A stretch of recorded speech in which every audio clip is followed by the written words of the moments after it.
నవరసంబులుకు నాట్య మయూరియై మూల శబ్దంబుల మోక్షహంస.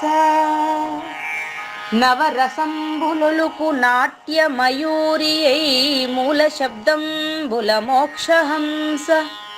పరమ పవిత్రమౌ పరమాత్మ గీతయే నేడు నాట్యం బాడుచుండెగనుమా. పరమ పవిత్రమో పరమాత్మ గీతయే నేడు నాట్యం బాడుచుండెగనుమ. మునిరతనార్యులు మోదిల్లు శిష్యుండు, మునిరతనార్యులు మోదిల్లు శిష్యుండు. సహజాచలుని కంఠ శబ్దరీతి. అజ్ఞానతిమిరంబులంతంబుజేయ అనాదిబోధను వినుము ఆర్యులార. అజ్ఞానతిమిరంబులంతంబుజేయ అనాదిబోధను వినుము ఆర్యులార. వినుము ఆర్యులార. తెలిపే జ్ఞానేశ్వరుల్ గీతన్ దివ్య రీతి. తెలిపే జ్ఞానేశ్వరుల్ గీతన్ దివ్య రీతి. ఆణిముత్యమీ గ్రంథము అచలులార. ఆణిముత్యమీ గ్రంథము అచలులార. ఆదరించిరి గీతను అచల ఋషులు. గురుని వాక్కుగా గ్రహించి గురుతుగనుడు. ఆదరించిరి గీతను అచల ఋషులు. గురుని వాక్కుగా గ్రహించి గురుతుగనుడు.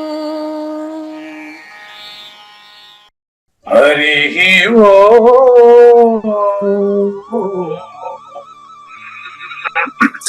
శ్రీ గురుభ్యో నమః. ఓం నమో భగవతే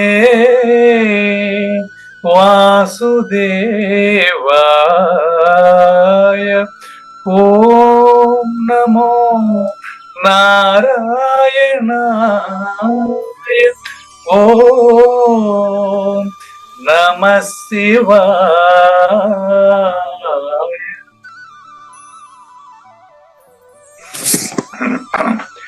ఈ గీతా జ్ఞానయజ్ఞ కార్యక్రమం మొదలై నిన్నటికి 1084 రోజులైందండి.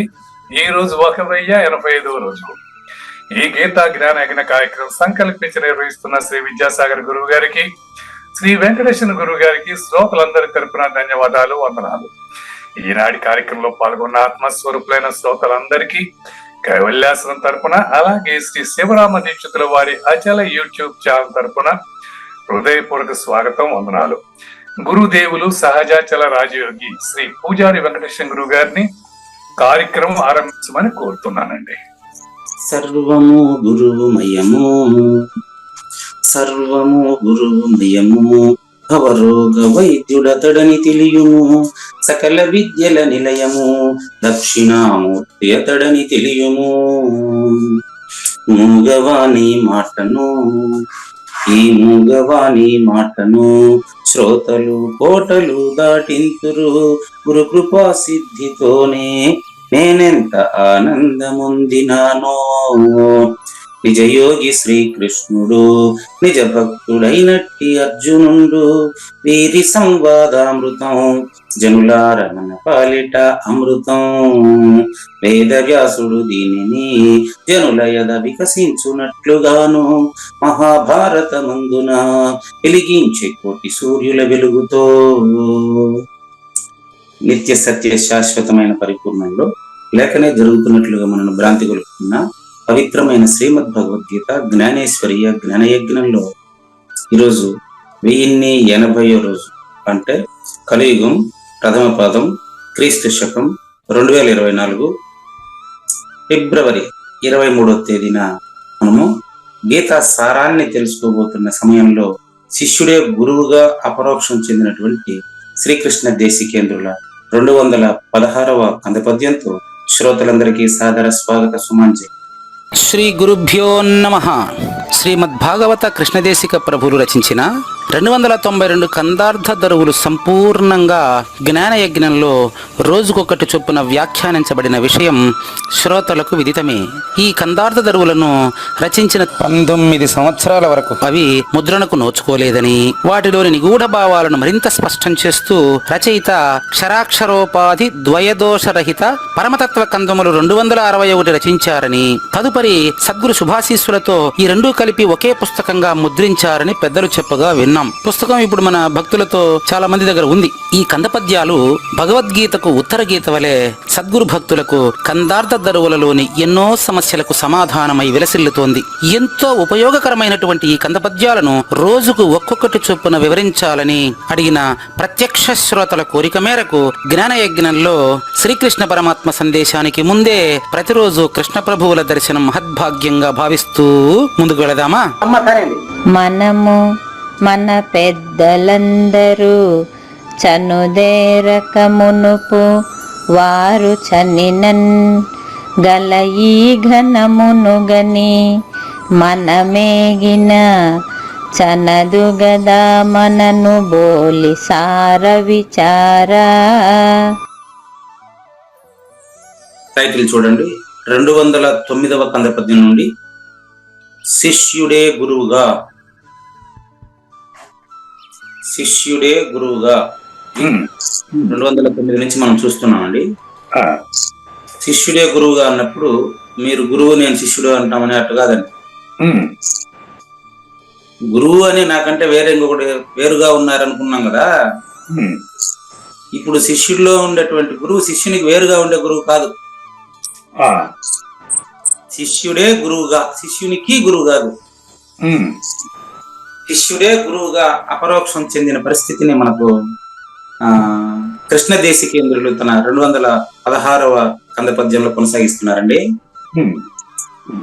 ఈ గురు సాంప్రదాయకులకు, గురు సాంప్రదాయ గురు సేవకులకు ఈ 1000 ఎపిసోడ్ల తర్వాత చెబుతున్నటువంటిది చాలా సులభంగాను తేటగాను ఉంటుందండి. కొత్తగా చేరిన వారికి కాస్త కన్ఫ్యూషన్ గా ఉంటుంది. వాళ్ళు మళ్ళీ పరిశీలిస్తే సరిపోతుంది, తర్వాత తెలుస్తుంది వాళ్ళకు కూడా. అది చాలా ముఖ్యం. మీరు మొదటి నుంచి ఉన్నారు కాబట్టి మీరు దానికి అనుకూలమైన ప్రశ్న వేయగలరు. ఇక్కడి నుంచి కొత్తగా వచ్చిన వాళ్ళకి మీరు వేసే ప్రశ్నలు ఎక్కడి నుంచి వేస్తున్నారో కూడా తెలియదు, మీతో సహా.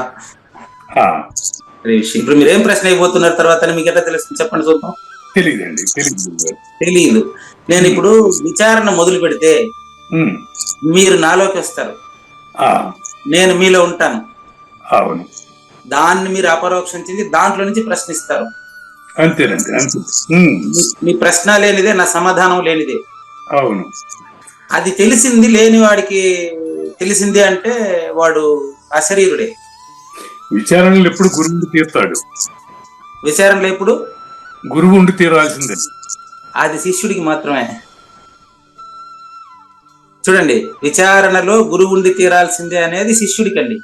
మరి దేని ఆధారంగా నువ్వు విచారణ చేయాలి? మరి శిష్యుడి ఆధారంగానే. Very good. శిష్యుడి ఆధారంగా విచారణ, గ్రంథం ఆధారంగానా? ఇప్పుడు నా నాలెడ్జ్ నేను ఉపయోగించుకుంటే నాకు ఉపయోగం ఉండదు గురువు గారు. నీలో మాట్లాడేవాడు నీ నాలుకే. నీ నాలుక వేరు, నువ్వు వేరు అనుకుంటూ ఇప్పుడు నా నాలుక అన్నారండి. బాగుంది. ఇప్పుడు దాని నుంచే ఇప్పుడు విచారణ. నా నాలుక అన్నప్పుడు నాలో మొదటి అక్షరం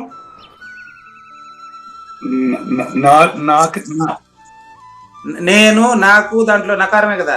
నకారమే. నాది, నానే స్టార్ట్. అవును. నాలుక నాతోనే స్టార్ట్. నాతోనే స్టార్ట్ అయిన నాలుక నాకంటే వేరు కాదు. అవును. అదే విధంగా గురువు మాత్రం నాకంటే వేరుగా చూసి విచారిస్తే నేను మూడవాడు. మరి నేను తెలుసుకునేది రెండో దాని నుంచే కదా, లేకపోతే నా నుంచి నేను ఏం తెలుసుకుంటాను నేను? మీరు రెండవ దాని నుంచి తెలుసుకున్నంత వరకు మీరు మూడవ వాడు. పట్టుకోండి, మీరు 3 నేను ఇప్పుడు మీకు మాత్రమే కాకుండా ఈ నేను 3గా డివైడ్ చేసి తెలుసుకున్న వాళ్ళందరికీ అర్థం క్లియర్ గా ఉంటుంది. నేను రెండవ దాని నుంచి తెలుసుకుంటున్నాను అంటున్నారు చూడండి. రెండవ దాని నుంచి మీరు తెలుసుకుంటా ఉంటే మీరు మూడవ వాడు అవుతాడు. మరి నాలో ఇంకా రెండోది ఉందా విచారణ చేయడానికి? అప్పుడు మీరు మొదటి వాడు అవుతాడు. చూసుకోండి, మీరు వేసిన ప్రశ్నే, నాలో విచారణ చేయడానికి రెండవది ఉందా అన్నారు చూడండి.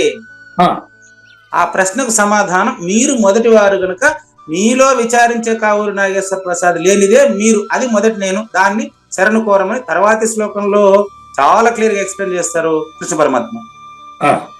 దానికంటే ముందు మనము, మన పెద్దలందరూ, మీకు ఇప్పుడు దాని ప్రశ్నల క్లారిటీ అన్ని ఈ పద్యంలో గురువు గారు ఇస్తారు చూడండి. శిష్యుడే గురువు అయిన గురువు, శిష్యుడే గురువుగా చెబుతున్నాడు. మనము అంటే కావూరు నాగేశ్వర ప్రసాద్, పూజారి వెంకటేశం అండి. అవును. మన పెద్దలు అంటే మన ఇద్దరిలోనూ ఈ జ్ఞానాన్ని నింపినటువంటి స్వగురు, పరమగురు, పరమేష్ఠి గురు, పరమత్స గురు, సద్గురు అదే చెప్తుంటారు కదా. అవునండి. ఇంతమంది గురువులు లేరు. మన ఇద్దరికి కర్తృత్వం పోగొట్టుకోవడం కోసం పెట్టిన పలుకులు అవన్నీ. మనము అంటే కావూరు నాగేశ్వర ప్రసాద్, పూజారి వెంకటేశము, వింటున్న శ్రోతలంతా కలిపితే మనం కదా. మన పెద్దలు అంటే ముందు తరాలలో ఇదే ప్రబోధన బోధించి వెళ్ళినటువంటి వారండి. చనుదేరక మునుపు అంటే అర్థం ఏంటి? వాళ్ళు ఈ ప్రపంచంలో చెప్పక ముందు. నెక్స్ట్, వారు చనినన్, వాళ్ళు మరణించిన తరువాత కూడా, వాళ్ళు పుట్టక ముందు వాళ్ళు మరణించిన తరువాత కూడా ఉండేది మొదటి నేను. దాన్నే కల ఈ ఘనము, ఘనము ఘనము అంటే ఇక్కడ పరిపూర్ణం. ఘనుడు అంటే పరిపూర్ణుడు అండి. కళ్ళవంటి ప్రూఫ్ చెప్తున్నానండి. కళ్ళవంటిది బతుకు ఘనునికి, ఇది తెలిసితే మోక్షము, తెలియకున్న బంధము. కళ్ళవంటిది బతుకు ఘనునికి, అన్నమయ్య ఘనుడు. కాబట్టి మనము అంటే భక్త శ్రోతలండి. మన పెద్దలు అంటే అన్నమయ్య లాంటి వారండి. ఎందుకంటే ఇప్పుడు ఆయనే గుర్తు చేసి నాకు ఈ ఘనం పదం. భగవద్గీతలు అక్కడ సచ్చిదానంద ఘన పరమాత్మ అని వాడతారు ఆ పదం. అది చదువుకుంటే కుదరదు. అది గురు మూలంగానే భగవద్గీతను ఆరాధించాలి, అభ్యసించాలి, గురుసేవ చేయాలి. అది 67వ శ్లోకంలో చెప్తారు, గురుసేవ చేస్తేనే ఇది అర్థమైతే లేకపోతే కాదని. అంటే 18వ అధ్యాయం 66కి వెళ్తాం మనం ఈరోజు. 67లో చెప్తారు. ఇప్పుడు అవసరం లేదు, రాసి గుర్తుపెట్టుకొని మళ్ళీ అప్పుడు చెప్తాను. ఘనమును కనినా పరిపూర్ణాన్ని చూస్తే, పరిపూర్ణాన్ని చూడడం అంటే చెప్పేదా నేను? ఇంతకుముందు మీరు రెండవ దాని నుంచి తెలుసుకుంటాను అన్నారు. ఎస్, నేను నీకంటే రెండవ వాడుగా కనిపిస్తున్నటువంటి సమిష్టికర్త నీలో నుంచే మాట్లాడుతున్నానండి. అది రెండో నేనండి. రెండో నేనుకు వేరుగా ఉందా అని క్వశ్చన్ చేశా చూడండి. అదే ఘనం, అదే నువ్వు. అప్పుడు నీ నిజరూపం అచలం. నీలో రెండవది లేదంటే నువ్వు మొదటివాడు తప్ప. రెండో దాని నుంచి నేర్చుకునేటువంటి మూడోవాడు అయినాడండి. మరి ఇక్కడ విచారణ జరిగే ప్రక్రియ ఏమంటారు? అది ఏ రకంగా జరుగుతున్నది? ద్వయం విత్తనంలో చెట్టుగా మారే ప్రక్రియ ఏంటి? ఏకము ద్వయం అవుతుంది, ద్వయం ఏకమైతుంది, అంతే.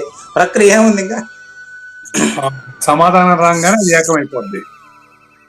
అంతకు ముందు కూడా అది ఏకమే. అదే చెప్పేది నిన్న. మంచి ప్రశ్న ఇది, ఇంకా మంచి ప్రశ్న. నీళ్లు సముద్రం ఇప్పుడు అవలే, సముద్రంలో పోయినాక తెలుసుకున్న నీళ్లు సముద్రం అని చెప్పదు. అట్లా నిద్రలో జరిగే ప్రక్రియ ఏంటో ఒకసారి వివరించండి చూద్దాం.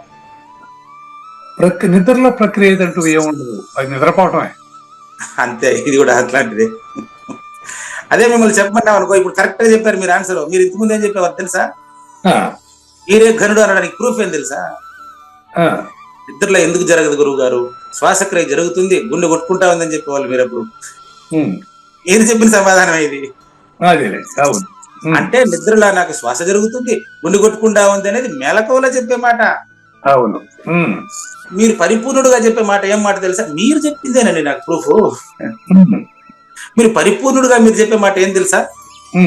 గురువు గారు, నిద్రలో ప్రక్రియ ఏందండి, నిద్రపోయిన తర్వాత ఎవరున్నాడండి ఆడ ప్రక్రియని చెప్పేవాడు. అదే అదే నీ నిజరూపవాచనం. అదే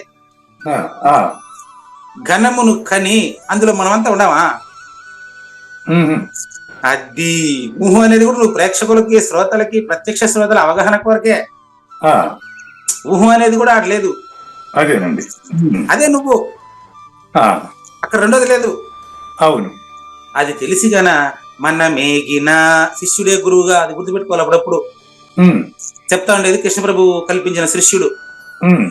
మన మేగిన గురువు గారు, నువ్వు నేను అనేది గన పోతే, ద్వయం పోతే ఆ ఉండేది ఉండలా ఘనము సన్నదు గదా మనను గోలి లేదని తెలుసుకోవాల్సింది మన ఇద్దరే. అది తెలుసుకోవాలనా? కానీ సద్గురు సుబ్రహ్మణ్యం గారు ఆ మాట వాడుతూ ఉంటారు. నువ్వు దాంట్లో కలవాల్సిన పని లేదయా, అదే నేను తెలుసుకుంటాది పో. చూడండి, అదే నేను తెలుసుకుంటాది పో అనే దాంట్లో సూచన ఇది. సార విచార శిష్యుడిని గురువు సంబోధిస్తా ఉండేది కాదు ఇది. గురువే శిష్యుడుగా తన గురువుని సంబోధించేటువంటి సంబోధన సార విచార. శ్రేష్టమైనటువంటి పరిపూర్ణ ప్రబోధ, చాలా అస్పర్శ యోగము, ప్రత్యక్ష ప్రమాణమైనటువంటి ఓ గురుదేవా, మహానుభావ, ఓ కావూరు నాగేశ్వర ప్రసాద్ గారు, చూడవయ్యా, మనిద్దరం ఈ జ్ఞాన యజ్ఞంలోకి రాకముందు కూడా ఎంతో మంది ఋషులు ఈ యొక్క పరిపూర్ణ ప్రబోధని కృష్ణార్జునులకు ముందు నుంచి చెబుతున్నారా లేదా నాయన? వాళ్ళంతా పుట్టిన తర్వాత, పుట్టక ముందు, వాళ్ళు బోధించినప్పుడు గాని అంతకు ముందు గాని పరిపూర్ణం ఎప్పుడు స్థిరంగా ఉందా, కదిలిందా? స్థిరంగా ఉంది. అది నువ్వు నాన్న. మన ఇద్దరం గాని, ఈ జనం గాని, ఈ ప్రపంచం గాని నువ్వు కాదు తండ్రి. నీ నిజరూపమాచర పరిపూర్ణమని నీకే తెలిస్తే, ఈ పరిపూర్ణము ఆ ఎరుకతో రాలేదు కదా స్వామి. ఆ ఎరుకతో పరిపూర్ణం ఎడికైనా పోలేదు కదా స్వామి. చీకటి ఉన్నట్టు ఈ గదిలో తెలిసిందండి. లైట్ వేసిన తర్వాత చీకటి ఎక్కడికైనా పోయి వెలుతురు ఎక్కడి నుంచైనా ప్రవేశించిందా ఆయన? లేదు. మళ్ళీ చీకటి వస్తుంది. లైట్ తీయంగానే చీకటి వస్తుంది అనేటువంటి వారు చీకటి గురించి ఆలోచిస్తున్నవారు. బాగా మీరే మేము ప్రశ్నించుకోండి. నేను ప్రశ్న ఏంటంటే, మీరు చీకటి వెలుతురులో ఉన్నంత వరకు ఈ ప్రశ్న సమాధానాలు. ఈ చీకటిని వెలుతురుని ఎందుకు ఉపయోగించాను నేను చెప్పండి? చీకటి వెలుతురు అనేది, చీకటి ఏం వెలుతురు రాగానే అది లేకుండా పోతుంది. నేను ఉపయోగించింది చీకటి వెలుతురు గురించి కాదుడా. నువ్వే అచల పరిపూర్ణుడని తెలియజేయడానికి చీకటి వెలుతురు ఒక ఉదాహరణ మాత్రమే. నేను చెప్పింది ఎట్లా? చీకటిగా కనపడింది, లైట్ వేసిన తర్వాత చీకటి ఎక్కడికన్నా వెళ్ళి వెలుతురు ఎక్కడి నుంచన్నా ప్రవేశించిందా? నువ్వు పరిపూర్ణుడని తెలిసిన తర్వాత కూడా నీలో లేని ఎరుక లేదని నువ్వు తెలుసుకున్న తర్వాత ఎరుక ఉండి ఎక్కడికన్నా పోయిందా, లేనిదని తెలిసిందా? అంటే ఒకసారి పరిపూర్ణం అనేది లైట్ వెలిగిందంటే ఇక అది ఆరదు. అది ఆరదనేది కూడా సందేహం ఉండేవాడు.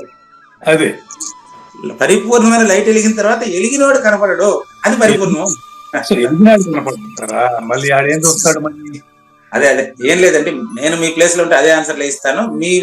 మీ సమాధానం ప్రజలకు బాగా అర్థం కావడానికి నేను ఎక్స్ప్లెయిన్ చేస్తుంటాను అంతే, ఇంకేం లేదు. కాబట్టి ఎరుక పోయినా పరిపూర్ణం పోదు, ఎరుక వచ్చినా పరిపూర్ణం రాదు. పరిపూర్ణం తెలిస్తే ఎరుక లేదు. లేదా? సంక్షిప్తమైన సారాంశం చూడండి. శ్రేష్టమైనటువంటి విచారణ చేయిస్తున్నటువంటి ఓ సద్గురు శ్రీ కావూరు నాగేశ్వర ప్రసాద్ గారు అని అర్థం. సార విచార అనే పదానికి అది అర్థం. మీరు ఈ పూజారి వెంకటేశం వీళ్ళిద్దరు గాని, వీళ్ళిద్దరికి ముందు మనకు బోధించినటువంటి గురువులు గాని, వాళ్ళందరూ గాని, వాళ్ళకు సంబంధించిన సృష్టి గాని, అది కలిగినట్లు తెలిసినప్పుడు గాని, అది శాశ్వతంగా పోయినప్పుడు గాని, ఉన్న శాశ్వతమైనటువంటి అచల పరిపూర్ణ పరబ్రహ్మ ఎక్కడికి పోలేదు, రాలేదు కదా. రాలేదు. అదే పరిపూర్ణము, అదే నువ్వు. ఈ ద్వయము నువ్వు కాదు, ద్వయరహితము. రెండో నేను మూడో నేనుల గురించి చెప్పడం నువ్వు లేదని చెప్పేదానికి.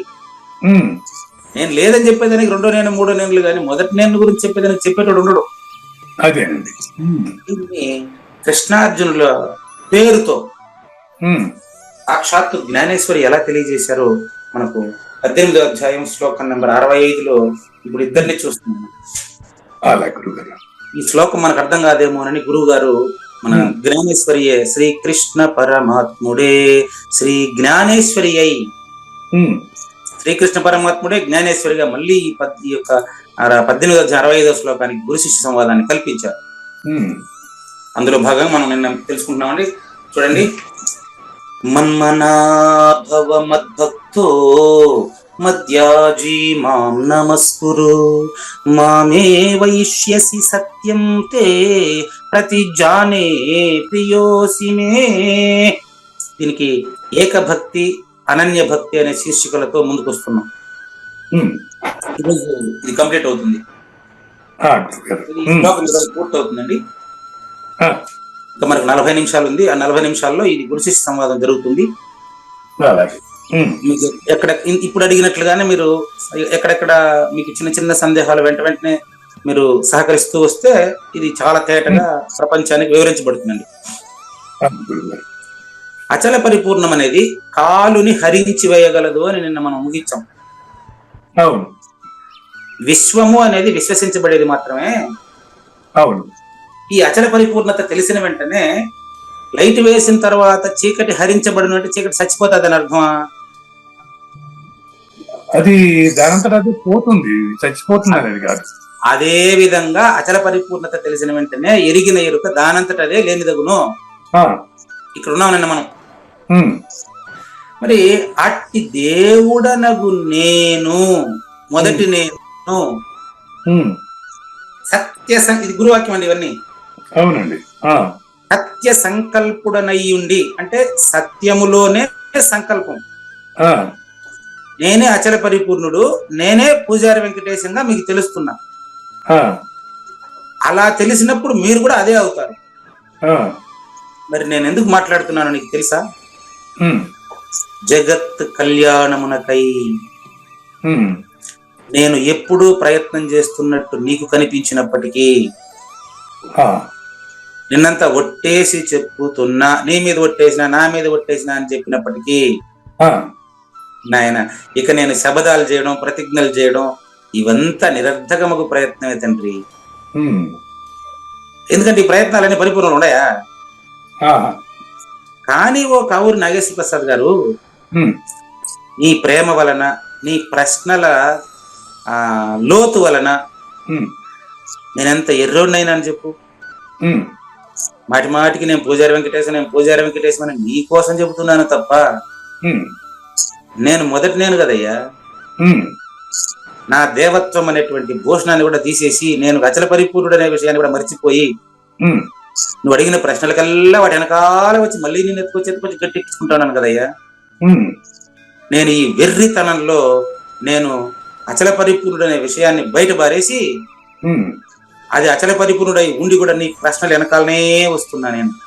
ఉమ్, ఈ విషయం నీకు తెలిస్తే ఉమ్, మెల్ల మెల్ల మెల్లగా మూడో నేనది ఉమ్, అణువణువు నీవేగా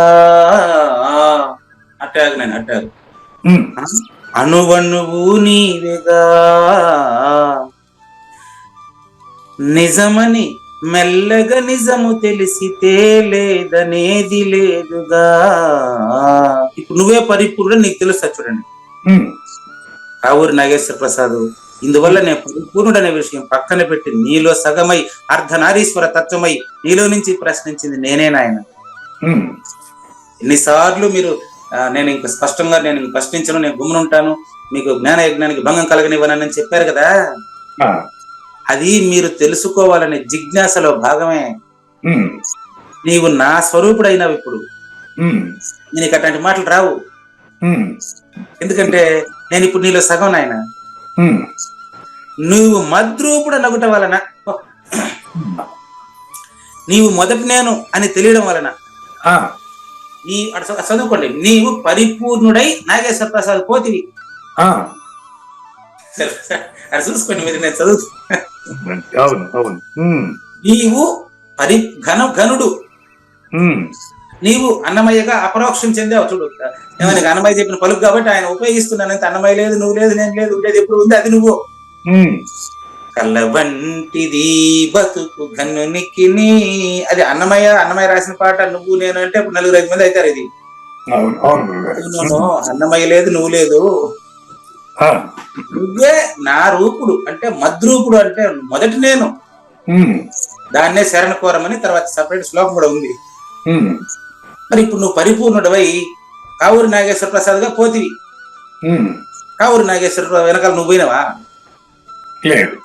కావూరి నాగేశ్వర ప్రసాద్ నీ వెనకాల వచ్చి ఆ, నువ్వు తనకంటే వేరుగా ఉన్నావు అనుకుని ఉమ్, మేకా నిర్భయానందం చూసి ఉమ్, నాకు మంత్రం ఇవ్వండి, నేను పరిపూర్ణుడు కావాలా, విద్యాసాగర్ గారికి ఇచ్చినారు నాకు కూడా ఇవ్వండి అని అడిగితివి. ఉమ్, ఇప్పుడు చూస్తే ఉమ్, నువ్వు వేరు, నిర్భయానంద వేరు, కావూరి నాగేశ్వర ప్రసాద్ వేరుగా, పూజారి వెంకటేశం వేరుగా, విద్యాసాగర్ వేరుగా లేరు. ఉమ్, నువ్వు నేనే తండ్రి. ఆ, ఓ కావూరి నాగేశ్వర ప్రసాద్ ఉమ్, ఇప్పుడు నువ్వు పోయి అడిగింది ఎట్ట తెలుసా గురువు గారిని మంత్రమా? తన కార్యసిద్ధికి రాజుగా స్వయంగా తనకు తానే ఒట్టు పెంచుకోవాల్సి వస్తుంది. ఆ, ఒక్కొక్కసారి డ్రైవర్ లేకపోతే నేనే డ్రైవింగ్ చేయాల్సి వస్తుంది. అవును. అట్లా నీకు నేను గురువుగా కనపడింది. ఉమ్, తన కార్యసిద్ధిపై రాజు స్వయంగా తన తానుపై ఒట్టు పెట్టుకో. అట్లా నేను పెట్టింది ఒట్టు, నీ మీద ఒట్టు, నా మీద ఒట్టు అనేది అంతమంది లేరు. ఉమ్, అట్లా ప్రతి జానే ప్రియోసిమి అంటే నువ్వు నాకు ప్రియుడు కాబట్టి, నువ్వు నేనే కాబట్టి నీకు ఒట్టేసి చెప్పాను. అంతేగాని ఒట్టు పెట్టేవాడు తంతనిగా ఉండరా? ఉమ్, కాబట్టి ఆ విధంగా ఇక్కడ కూడా అదే విధంగా జరగాల్సి ఉంది అని దాదాపుగా సారాంశం మొత్తం అర్జునుడి మనసులో కుమ్మరించాడు భగవద్గీత సారాన్ని కృష్ణ పరమాత్మ. ఇప్పుడు శిష్యుడు అంటాడు ఇక్కడ. అంటే అర్జునుడు శిష్యుడు అంటే నేను. రెండో నేను వరకే తెలిసినటువంటి వాడు, రెండో నేను నుంచి మూడో నేను అర్థమైన వాడు. ఈ రెండు ద్వయం నుంచి ఎరుక రహితమై మొదటి నేను అపరోక్షం చెందినటువంటి ఈ శిష్యుడే గురువుగా మాట్లాడుతున్నాడు. ఇక్కడ కూడా చూడండి, కృష్ణ ప్రభువులు కల్పించిందే, జ్ఞానేశ్వరు కల్పించింది ఒకటే. ఓ భగవంతుడైనటువంటి ఓ కావూరి నాగేశ్వర ప్రసాద్ గారు చూడండి, తాము ఈ విధంగా విలక్షణమైన మాటలు ఇంకా మాట్లాడకుందురుగాక. విలక్షణమైన మాటలు అంటే అచల పరిపూర్ణానికంటే ఇతరమైనటువంటి మాటలని మీరు ఇంకా మాట్లాడకుందురుగాక. ఎందుకు నేను డిస్టర్బ్ చేయను అంటే, అప్పుడు డిస్టర్బ్ చేయను అంటే మీరు డిస్టర్బెన్స్ వేరుగా, మీరు వేరుగా, మనుషులు వేరుగా చూసినట్టు. అది ఇంక రాదు మీకు. ఎందుకంటే నా కార్యములన్నీ కేవలం నీ నామస్మరణ వల్లనే జరుగుతున్నది తండ్రి. కావూరి నాగేశ్వర ప్రసాద్ లో ఉండేవాడు వేరుగా, పూజారి వెంకటేశ్వర వేరుగా గురువు ఉంటే ఆయన ఏం గురువు? అందరిలో ఒకటిగా ఉండే ఆయనే జగద్గురు టైటిల్. ఆ జగద్గురు మన ఇద్దరికి సమానమే. మరి మనము పోయిన వెనుక ముందు మనము మన పెద్దలు అని చెప్పి మాట్లాడేవాళ్ళం. కానీ ఆ పద్యంలో ఏం చెప్పారంటే, మనము మన పెద్దలు చనదేరక ముందు వారు చనియన్ కల ఈ ఘనము కని మనమేగిన చనదు కదా మనను బోలి సార విచార. మనం జ్ఞానయజ్ఞంలోకి వచ్చినట్టు పోయినట్టు అది కూడా పరిపూర్ణం వస్తుంది పోతుందే. కాబట్టి నువ్వు కేవలము నా నామస్మరణ, మొదటి నేను యొక్క నామస్మరణ. అందుకే పరిపూర్ణ అచల ధ్యానం చేయండి, పరిపూర్ణ అచల ధ్యానం చేయండి అని చెప్తూ ఉంటాను నేను. పూర్వమేవ నిరాలంభం ఆగ్నేయ నిర్గుణం తదా అని అంత ధ్యానం చేసిన తర్వాత ధ్యానం చేసినట్టు కనపడకూడదు అక్కడ. అది ధ్యానం. అప్పటి నుంచి ధ్యానం జరుగును, చేసే పని లేదు. ఫోన్ చేసి చాలా మంది చెప్తూ ఉంటారు, మీరు ఎన్ని గంటలకు లేస్తారు, ఎప్పటి నుంచి ఎప్పటి వరకు ధ్యానం చేస్తారని అడుగుతూ ఉంటారు. అంటే ధ్యానం నాకంటే వేరుగా ఉందని అది భావం అట్టు కాదు. అది పరిపూర్ణ అచల ధ్యానం మొదలు పెడితే అదే అవగాహన అయిన తర్వాత అచల ధ్యానం చేసేవాడు ఉండడు, ధ్యానం మాత్రమే ఉంటుంది, అది సహజమైపోతుంది. దానిపైన చూసుకోండి అయ్యా. చూడండి అర్జునుడు మాట అండి, ఇక్కడ జ్ఞానేశ్వరి కల్పించినటువంటి అర్జునుడు మాట అండి. తాము ఈ సమయంలో నాకు ఆ ఏకమైనటువంటి అచల పరిపూర్ణ ధ్యానాన్ని ఉపదేశింపబూనారా. ఇంకా తామే ప్రతిజ్ఞాపూర్వకంగా సద్గురువే ఒట్టేసిన తర్వాత, ఒట్టు అంటే అర్థం చెప్పండి ఇప్పుడు నాకు. ఇంతకి ఒట్టు ఎందుకు వేస్తారు మామూలుగా? నిర్ణయం. అవును, ప్రతిజ్ఞ చేయడం వేరు, ఒట్టేయడం వేరు. ఒట్టంటే ఇక నిర్ణయాత్మకంగా చెప్పడం. అదే ఈ కల్పిస్తూ ఒట్టు ఎందుకంటే దీనిపైన దానిపైన ఒట్టే అంటూ ఉంటారు. ఒట్టు అంటే అర్థం ఏంటంటే ఒట్టు పెట్టినోడు సచ్చినట్టు. ఆహాహాహా. అమ్మ మీద ఒట్టు, నాయన మీద ఒట్టు అంటే భయపడి నిజం చెప్పేస్తూ ఉంటారు ఆడ. ఆ, అంటే అమ్మ మీద ఒట్టేసి నిజం చెప్తామంటే అర్థం ఏంటంటే అబద్ధం చెప్తే ఆమె సరిపోతుంది అనేటువంటి భావన కదా అక్కడ. అవును. ఆ విధంగా ఒట్టేసినోడు ఇప్పుడు లేడు ఇంకా. అదే అదే ఓకే ఓకే. అది అర్థమైంది కూడా. అంతే అంతే అంతేనండి. అక్కడ 2-3 అర్థాలు ఉన్నాయి ఒట్టుకి. శబధము. అవును. అయితే అక్కడ ప్రతిజ్ఞ చేసేటప్పుడు ఏమనుకుంటాం మనం, నేను నా దేశాన్ని ప్రేమిస్తున్నాను అని అక్కడ చెయ్యి ముందుకు పెట్టి ప్రతిజ్ఞ చేశాం. కానీ ఇక్కడ దాని అర్థం ఏంటంటే ఒట్టేస్తే ఒట్టేసిన వాడు సావాలి వెంటనే. ఒట్టేసిన వాడు సావడం అంటే ఏంటి, జనన మరణాలకు పనికి రాకుండా పోవాలి అప్పటికప్పుడు ఆ క్షణంలోనే వాడు. అందుకని ఇది ఒట్టేయడం వల్ల ఏమైందంటే ఇప్పుడు రాత్రి మా తమ్ముడు ఫోన్ చేశాడు. అన్నయ్య, అనవసరంగా నేను మీ పైన కంప్లైంట్ పోవడం, మిమ్మల్ని తోలనాడడం అది చాలా పొరపాటు. మరి దీనికి నిష్కృతి ఏది, దీనికి మీరు మన్నించాలంటే నేను ఏం చేయాలంటాడు. అప్పుడు నేను కంప్లైంట్ కూడా చూశారు కదా, అప్పుడు నేను అన్నా, నాయన నువ్వు చేసిన కంప్లైంట్ ని గాని నువ్వు మాట్లాడిన పరుష వాక్యాలని గాని నేను కానీ రిసీవింగ్ ఉంటే దాన్ని ఏదైనా ఇప్పుడు మళ్ళీ తిరిగి ఇవ్వడం కానీ క్షమించడం కానీ ఉండొచ్చు. అసలు నువ్వు మాట్లాడిన మాటలు, నువ్వు చేసిన కంప్లైంట్ ని ఖాతరు చేయలేదు కదా, కాబట్టి ఇప్పుడు నువ్వు క్షమాపణ చెప్పాల్సిన అవసరం ఏముంది చెప్పు. తర్వాత నేను సాయంత్రం తమ్ముడి మీద తనిగా, అన్న మీద తనిగా, అన్నదమ్ములు కొట్టాడు, ఇంకా ఊర్లో ఎగబడతారు. 2 కంప్లైంట్లు ఫైల్ చేసేదానికి ట్రై చేశాను. కంప్లైంట్ ఇచ్చేదానికి ముందుగా ఒక కొంత జనమంతా వచ్చారు నా దగ్గరికి. ఇప్పుడు మా తమ్ముడు నా మీద కంప్లైంట్ చేశాడని మిమ్మల్ని అంతా నేను సపోర్ట్ ఇస్తున్నా. ఈ ఊరంతా ఇదేంటంటే వీళ్ళ అన్నదమ్ముల మధ్యలో ఏదో గొడవ దీన్ని క్యాష్ చేసుకుందామని మిగతా వాళ్ళు బయలుదేరుతారు. గుర్తు పెట్టుకోండి, గురు శిష్యులు అంటే ఏకం.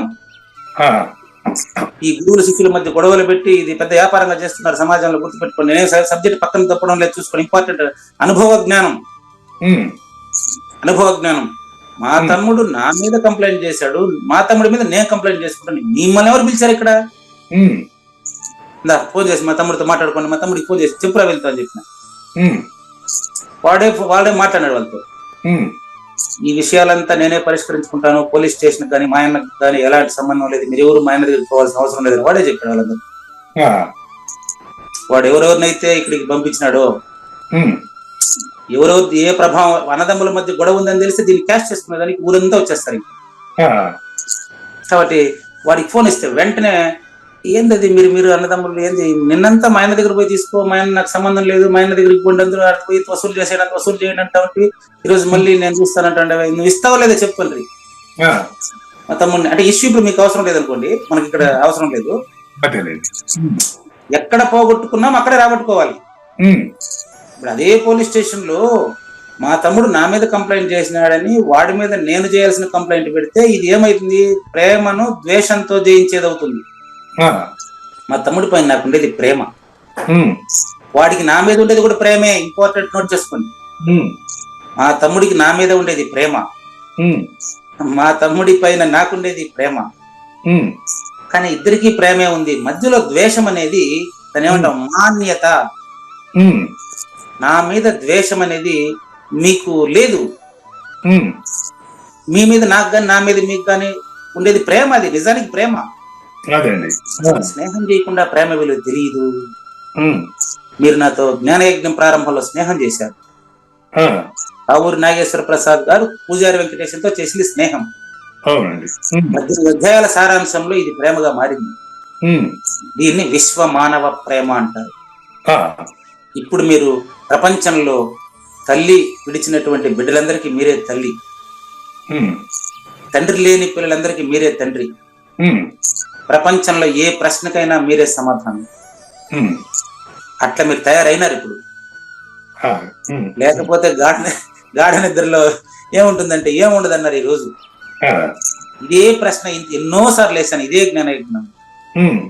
గాఢ నిద్రలో ఎందుకు ఉండదు గురువు గారు? శ్వాసక్రియ ఆడుతుంది, మరి పేగులు పనిచేస్తూ ఉంటది, ఆహారం జీర్ణమైతా ఉంటుంది కదా అని చెప్పి. కానీ మీరు పరిపూర్ణని మీకు తెలిసిన వెంటనే మీకు తెలిసిన నాగేశ్వర ప్రసాద్ అడుగుంటాడు ఇంకా. అదే ఇక్కడ మీకు చెప్పింది ఓ రకంగా పరిపూర్ణుడు ప్రేమతో జయిస్తాడు, ద్వేషంతో జయించడు. ఆహా, ప్రేమతోనే. వాడి ప్రేమ పుట్టాలి కదా, వాడికి ప్రేమ అవగాహన కావాలి కదా, స్నేహం కావాలి దానికి ముందుగా. అవును. ఇక్కడ చెప్తాను ఆ విషయాలు రెండు మీకు భగవద్గీతలో చూపిస్తాను. మీకే ఎందుకు చెప్తున్నా తెలుసా ఇంత విషయం? నువ్వు భక్తోసి మే సఖా, సఖా స్నేహితులు, భక్తే అనన్య భక్తులు. భక్తోసి మే సఖా, నా భక్తుడే నువ్వు ముందుగా, స్నేహితుడే. ఇప్పుడు నువ్వు నేనే.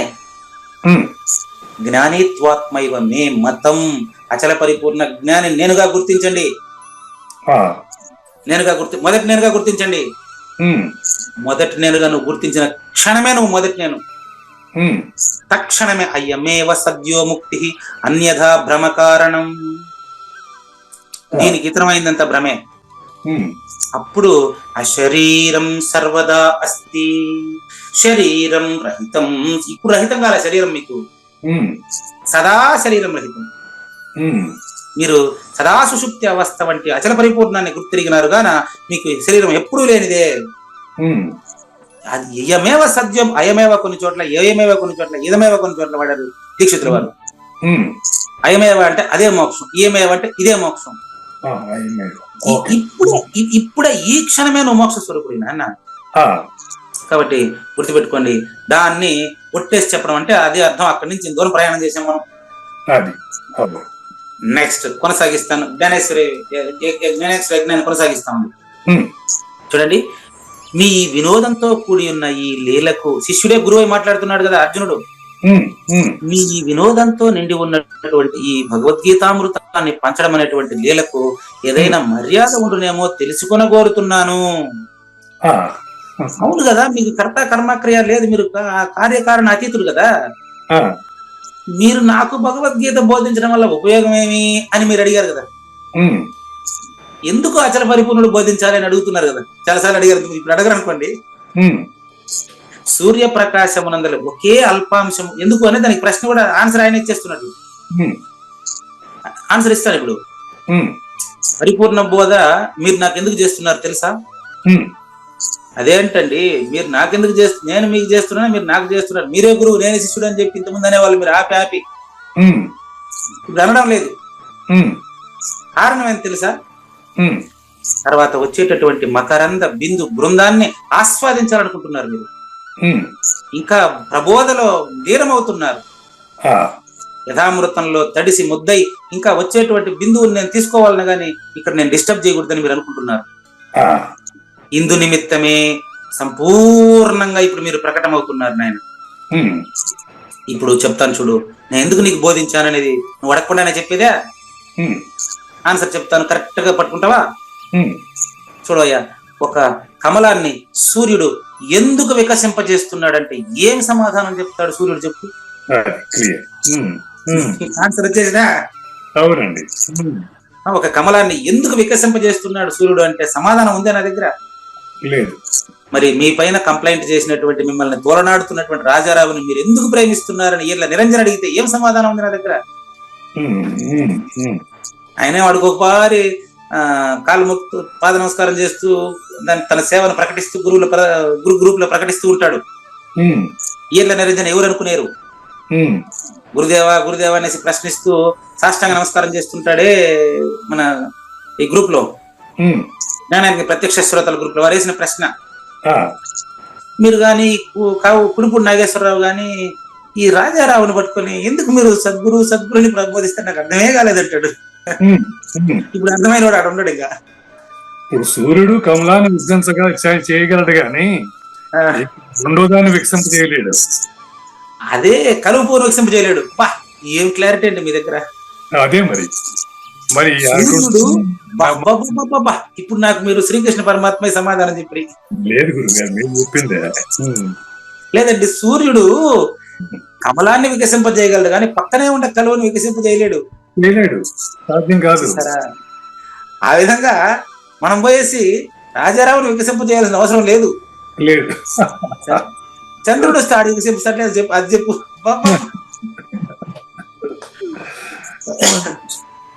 ఓకే, ఇప్పుడు చెప్పండి మీరు ఉమ్. చంద్రుడు వస్తే నేను పోయి వికసింపజేయాలని వాడే వికసిస్తాడా? ఎవరు ఆడి వికసిస్తాడు. అది వికసించకపోతే వాడికి నష్టం. ఇక అర్థాలు తిరిగితే ఆకే సూట్ అయిపోతుంది. చూసారా ఇంత ఇంత గొప్ప ప్రబోధ. ఇప్పుడు మీలో గురువు లేరా? చూసుకోండి. గురువులు శిష్యులు ఉన్నారు గురువు గారు. మీ వల్ల వచ్చింది కదా, నాకే వచ్చింది కదా ఇందులో.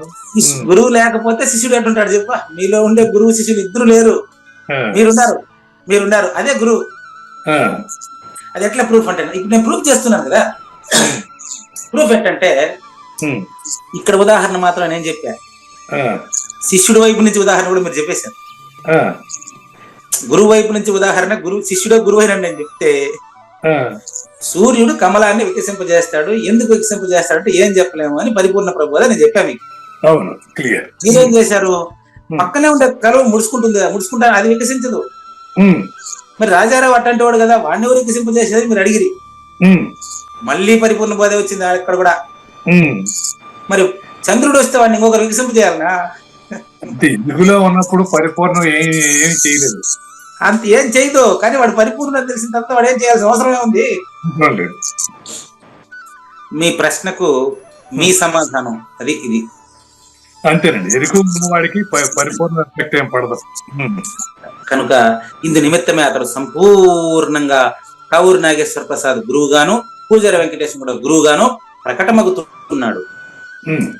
వీళ్ళ నిరంజన గారు అడిగిన ప్రశ్న కూడా సమాధానం లోకేష్ గాని, తర్వాత ఎవరు మన పాపం రాజారావు గారు గాని, వీళ్ళందరిలో గురువుని చూసిన వాడికి వారిపైన ద్వేషం ఉందా చెప్పండి?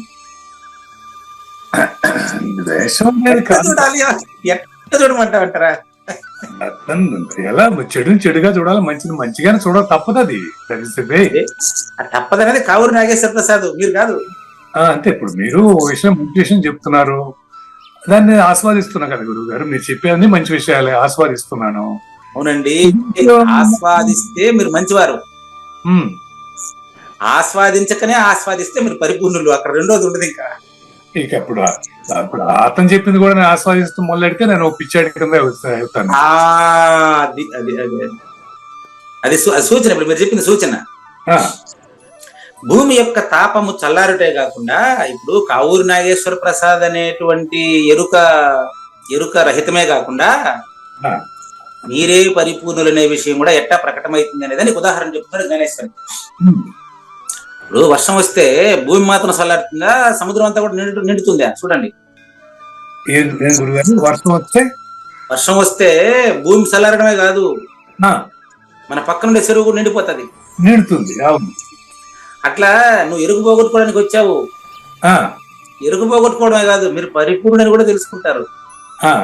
అది విషయం. సూచన అదే అండి. ఆ సూచనలన్నీ గురువు చెప్తుంటారండి. మనకు ఉండేది చదవడం కాదు కదా. ఎరుగు పోగొట్టుకోవడం అంటే ఎరుగు ప్లేస్ లో పరిపూర్ణం నిండుతుంది. ఎండిపోయిన చెరువు ప్లేస్ లోనే నిండు చెరువు ఉంటది. క్లియర్ గురుగారు. ఎండిపోయిన చెరువుకి ఏం రాదు, నిండిపోయిన చెరువుకు చాలా వస్తాయి. అవును. నిండిపోయిన చెరువు లాంటి వాడే అజ్ఞాని, వాడే నిండిపోయిన చెరువు లాంటి వాడే విజ్ఞాని. నిండిపోయిన చెరువు దగ్గరికి అన్ని వచ్చేస్తాయి. అన్ని కప్పల నుంచి స్టార్ట్ అయ్యి బెక్క అక్కడి నుంచి ఎన్నో వచ్చేస్తాయి. అవును. ఇదే ఎప్పుడు సంపద కలిగిన అప్పుడే బంధువులు వత్తురది ఎట్లన్నన్, కప్పలుగా చెరువు నిండిన కప్పలు 10,000 చేరు గదరా సుమతి. సద్గురు నిలయం ప్రకటించబడక ముందు ఎక్కడో ఉండేటువంటి వాడికి ఎలాంటి సమస్యలు లేవు. సద్గురు నిలయం ప్రకటించబడిన వెంటనే ఎవరు వీడు, ఏంది వీడి కథ, వీడు ఎట్టగట్టినాడు, ఎంత పెద్ద ఇల్లు, ఎంత వస్తాయి. ఎవరు వచ్చినా నాకు ఆర్థిక లావాదేవీలకు సంబంధం లేదు తండ్రి, అదంతా నాకు తెలియదు నాయన. ఒకటే మాట, దాని సంబంధం. తమ్ముడు రాని అన్న రాని ఏడు రాని ఎవరున్నారండి, మనకు దాని గురించి తెలియదు నాయన. నిల్ నాలెడ్జ్. కాబట్టి ఎప్పుడైతే చెరువు నిండిందో అందరూ వచ్చేస్తారు. మళ్ళీ ఇంకో రకంగా పోల్చండి దాన్ని.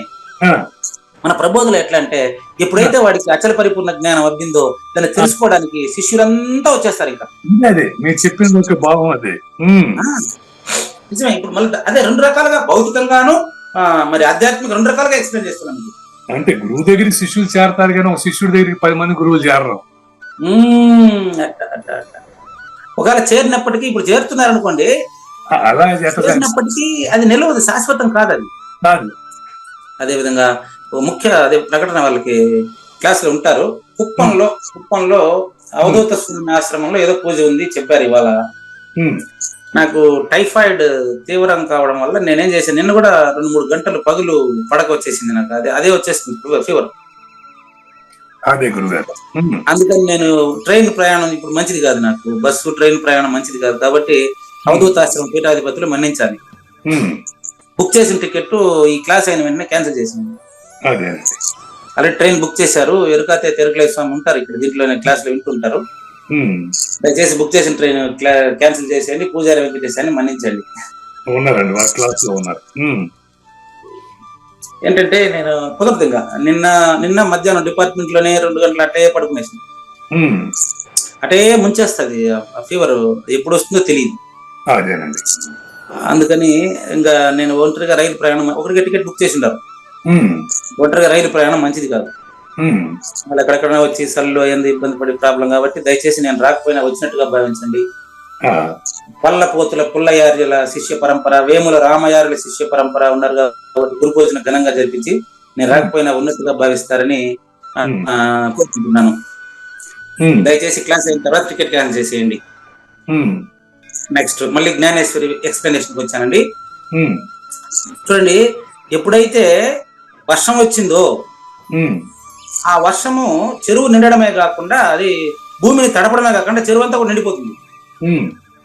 ఎప్పుడైతే మీరు అనన్య భక్తితో భగవద్గీతలోకి వచ్చారో, గీతను తెలుసుకోవడమే కాకుండా ఇంకా గీత అవసరము లేని స్థాయికి ఎదిగారు. ఇట్టి స్థితిలో కొన్ని కవి సమయం, ఇట్టి స్థితిలో చాతకము యొక్క తృష్ణను శాంతపరచుట అనేది, ఆ చాతకము దానికి కేవలము నిమిత్త మాత్రముగుట కాదా? ఏం క్లారిటీ అండి.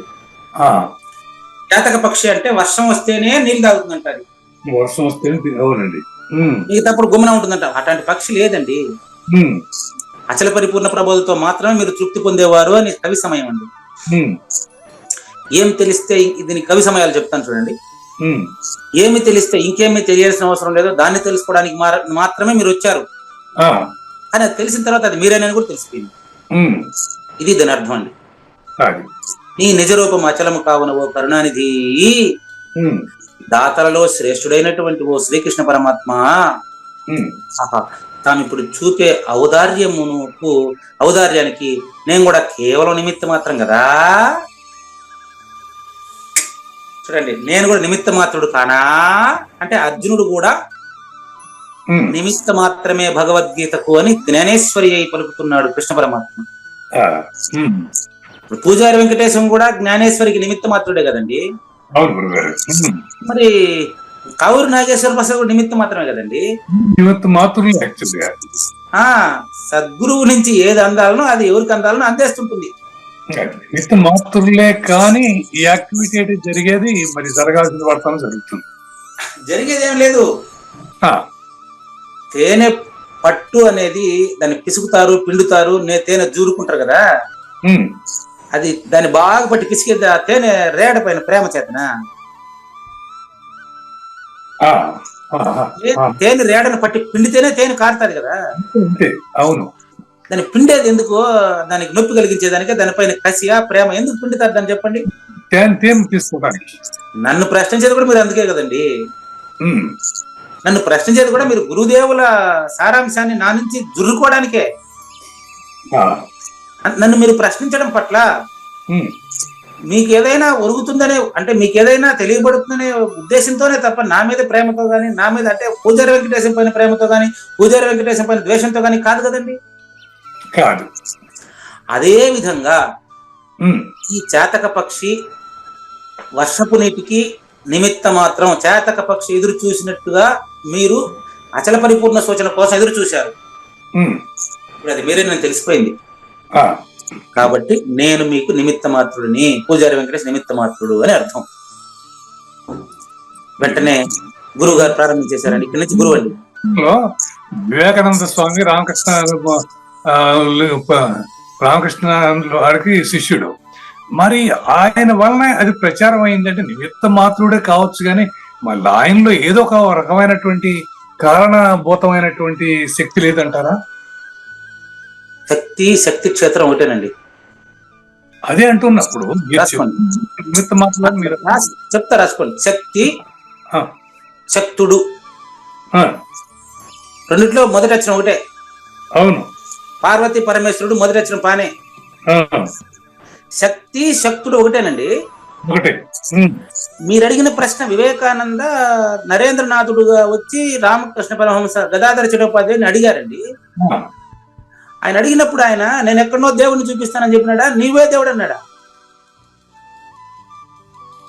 నిన్ను చూసినంత క్లియర్ గా నేను దేవుని చూపిస్తాను అన్నాడు.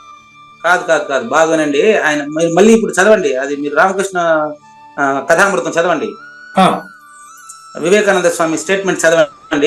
నిన్ను చూసినంత క్లియర్ గా నీకు నేను దేవుని చూపిస్తాను కాదండి, అక్కడ మీరు చదవండి. ప్రశ్న, నువ్వు దేవుణ్ణి చూసావా?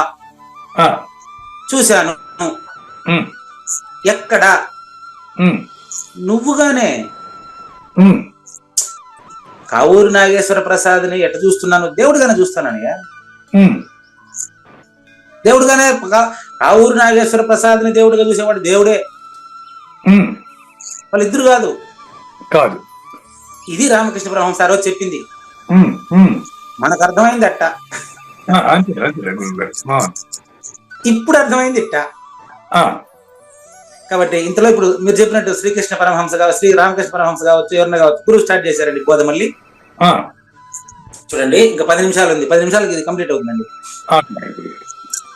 ఆహా నాయన, శిష్య, అర్జున, చాలు నాయన, ఇంక చాలు. నేను నీకు చెప్పదలిచిన సాధనలంతా నువ్వు నిస్సందేహంగా నేను తెలుసుకున్నావు. ఏ సాధన నీకెందుకు, వీసానికి పనికిరాదు నాయన. ఇంకా ఆహా కొలిక 1, రాయి సముద్రంలో పడిన వెంటనే అది కరగకుండా ఉండేదానికి కారణం ఉందా? ఇంపార్టెంట్. ఇట్టా ప్రశ్న, ఇది ఆన్సర్, ప్రశ్న కాదు ఇది ఆన్సర్. మీరు అడిగిన సమాధానం అన్నిటికీ సమాధానం ఇది. అంతేనండి. ఆహా కావూరి నాగేశ్వర ప్రసాద్, ఉప్పు సముద్రంలో పడిన తర్వాత కరగకుండా ఉండడానికి కారణం చెప్పేదా? ఉండదు. అది చెప్పండి అనలేదు మీరు. అదేనండి. సముద్రంలో ఉప్పు రాయి పడితే కరగకుండా ఉండడానికి కారణం ఉంటుందా అని, అసలు కరగకుండా ఉంటే కదా మళ్ళీ కారణం ఉండేదానికి. కరగడం కన్ఫామా? కన్ఫామ్. మరి కావూరు నాగేశ్వర ప్రసాద్ లేదనేది కన్ఫామ్. ప్రశ్న ఎవరిని అడుగుతారు, ఎవరు అడుగుతారు? ఏం క్లారిటీ అండి. చాలా మంచి ఉదాహరణ. ఇదే విధంగా అది గురువు మనలోకి వచ్చి చెప్తేనే సూచనలు, చదువుకుంటే రాదు. గురోర్ముఖేన జ్ఞాతవ్యం నాణ్యదా గ్రంథ కోటి బిహి. నిన్న పరిపూర్ణ దర్శనంలో చదివా. అంటే విచారణలో గురువుని తీరాలి దీన్ని బట్టి. పక్కా. అది నిన్న పరిపూర్ణ దర్శనిని మళ్ళీ రివిజన్ చేసి ప్రతిరోజు ఒక పేజీ పెడుతున్నట్టున్నారు అమ్మగారు. అందులో చదివా నిన్న, అది పెద్ద హెడ్డింగ్ తో ఉండే. లక్ష్మణ ప్రభు, కొమర లక్ష్మణ ప్రభు రాసి పెట్టారు.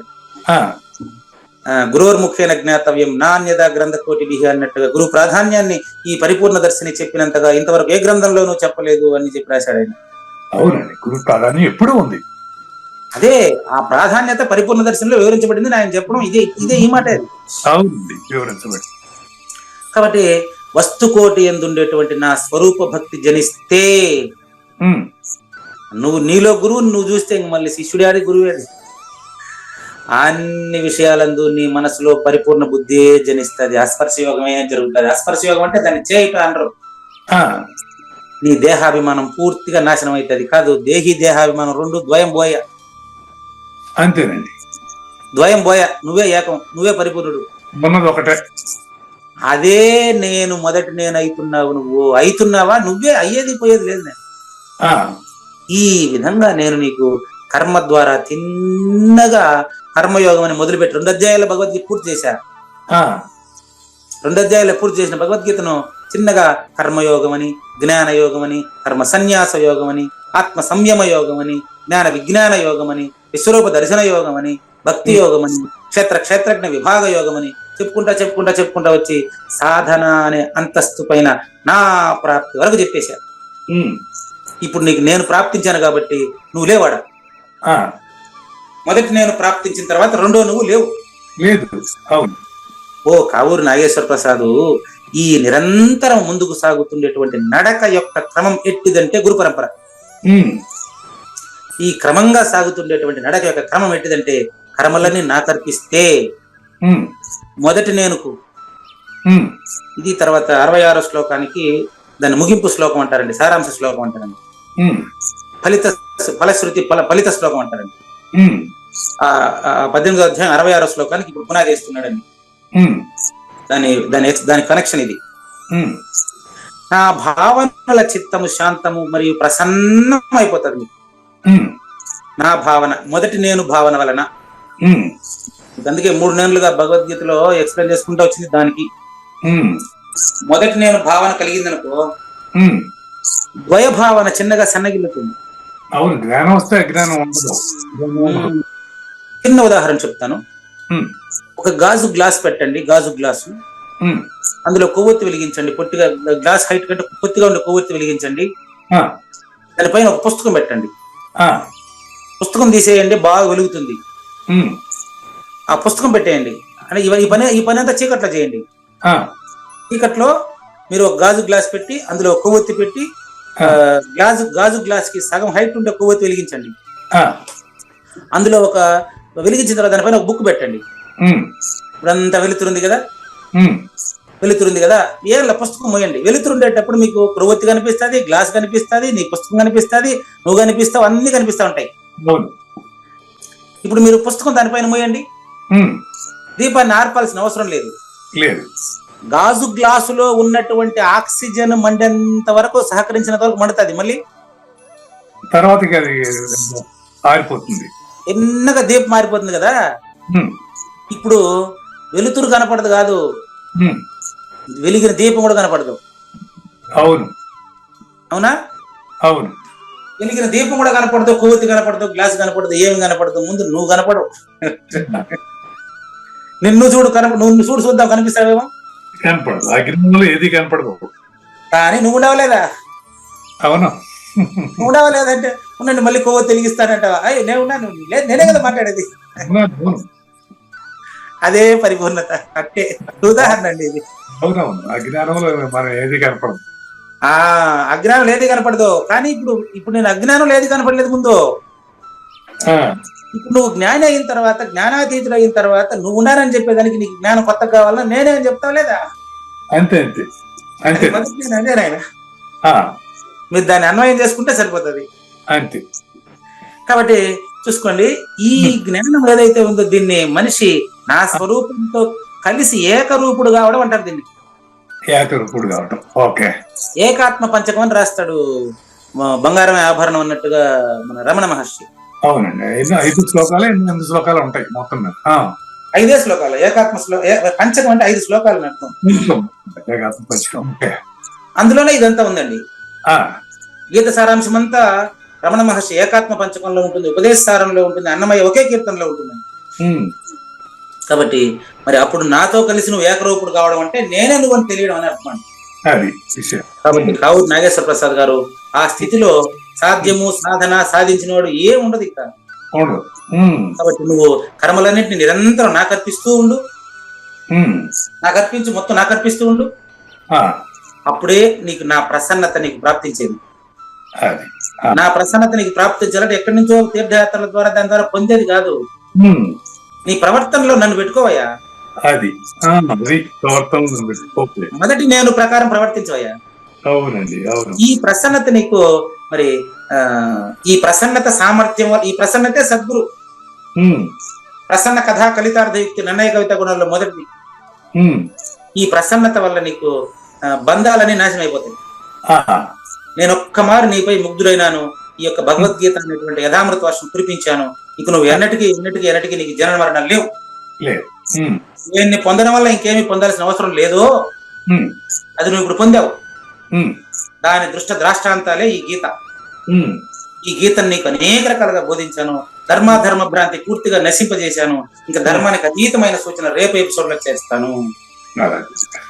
లేనిది లేదు లేదు, ఉన్నది లేకపోవుట లేదయ్యా, ఈ గొప్ప మర్మమంతా నీ వలన తేటగా తెలిసెనయ్యా. నాయందు మనసు నిలుపు, మొదటి నా భక్తి పరుడవై సేవించుము. నాకు ప్రణమిల్లవయ్యా, ఆ ఊరి నన్ను పొందుట నిజమయ్యా. అత్యంత ప్రియుడవయ్యా, ఆ ఊరి ఒట్టేసి చెప్పుతున్నా. శ్రీకృష్ణుని పలుకును సూటిగా తలతల మునిరత్నమే శ్రీమించిన భావమై సద్గురువు చెప్పకనే చెప్పెను గదా. సద్గురు మంగళం అమ్మ కానండి. జయ మంగళం నిత్య శుభమంగళం జయతు జయ మంగళం మహోత్సవ మంగళం. జయ మంగళం నిత్య శుభమంగళం జయతు జయ మంగళం మహోత్సవ మంగళం. శ్రీమించున చలంబు సూచించినటువంటి దక్షిణామూర్తికి దండమిడుతూ, శ్రీమించున చలంబు సూచించినటువంటి దక్షిణామూర్తికి దండమిడుతూ, శ్రీ మహావిష్ణువు సూర్య భగవానుడు యాజ్ఞవల్కి జనక రాజ ఋషికి. జయ మంగళం నిత్య శుభమంగళం జయతు జయ మంగళం మహోత్సవ మంగళం. అయం వ్యర్థ బాహ్య కోపిన భవతి అనే సుఖయోగి సాంది పరుసుల వరుస. అయం వ్యర్థ బాహ్య కోపిన భవతి అనే సుఖయోగి సాంది పరుసుల వరుస. దీనినే శ్రీకృష్ణ పరమాత్మ వద్దనే ఎరిగరిగిన ఉద్ధవార్జునులకు. జయ మంగళం నిత్య శుభమంగళం జయతు జయ మంగళం మహోత్సవ మంగళం. శ్రీ అల్లమా ప్రభు బసవేశ్వరుండును బ్రహ్మానంద రామానంద స్వామి. శ్రీ అల్లమా ప్రభు బసవేశ్వరుండును బ్రహ్మానంద రామానంద స్వామి. నవరసాలు లిఖించు నాట్యమయూరిగా గీతను మలచిన జ్ఞానేశ్వరులకు. జయ మంగళం నిత్య శుభమంగళం జయతు జయ మంగళం మహోత్సవ మంగళం. కబీరు దాసుడు సహజానంద గురుడు రామావధూతయు రాజితముగా. కబీరు దాసుడు సహజానంద గురుడు రామావధూతయు రాజితముగా. అంబికా శివయోగి శ్రీవేమన నిరంజన వెంకయ్య తిరువెంగళార్యులకును.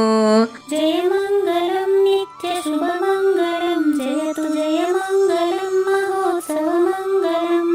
శ్రీ బృహద్వాశిష్ట సిద్ధాంతమును చేసి జనన మరణ భ్రాంతి జడుపు బాపి. శ్రీ బృహద్వాశిష్ట సిద్ధాంతమును చేసి జనన మరణ భ్రాంతి జడుపు బాపి. అచల సాంప్రదాయమవనిలో నెలకొలిపి అందించినట్టి శివరాములకును. జయ మంగళం నిత్య శుభమంగళం జయతు జయ మంగళం మహోత్సవ మంగళం. మెప్పైన బోధల చెతిప్పలు బాపిన అప్పయ్య మంత్రియు అచల గురులు.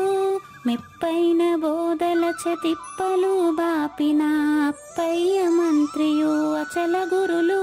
పరశురామ సీతారామ స్వామి ప్రభులు నరసింహ యోగి గురువర్యులకును. జయ మంగళం నిత్య శుభమంగళం జయతు జయ మంగళం మహోత్సవ మంగళం. కంద కందార్థముల నందించి బృందముకు రంది బాపిన కృష్ణ ప్రభువునకును. కంద కందార్థముల నందించి బృందముకు రంది బాపిన కృష్ణ ప్రభువునకును. పలుకులా కందనిది పరబయలు ఇది అని పలికిన ఫీల్కాన లక్ష్మణునకు. జయ మంగళం నిత్య శుభమంగళం జయతు జయ మంగళం మహోత్సవ మంగళం. ఫీల్కాన లక్ష్మణుల ప్రియ శిష్యవర్యుండు అవధూతయని పేరావనియందు.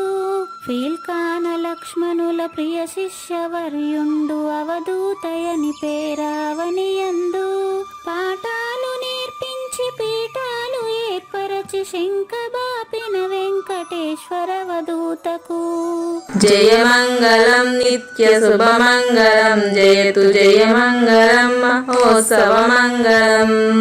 బట్ట బయలున ఎరుక పుట్టనేలే లేదని బాలాజీ సింగు ఈ కీలు తెలిపే బట్టబయలున ఎరుక పుట్టనే లేదని బాలాజీ సింగు ఈ కీలు తెలిపే మూలమూలినట్టు ఎరుకేమి లేదని తెలియజెప్పిన మునిరత్నమార్యులకును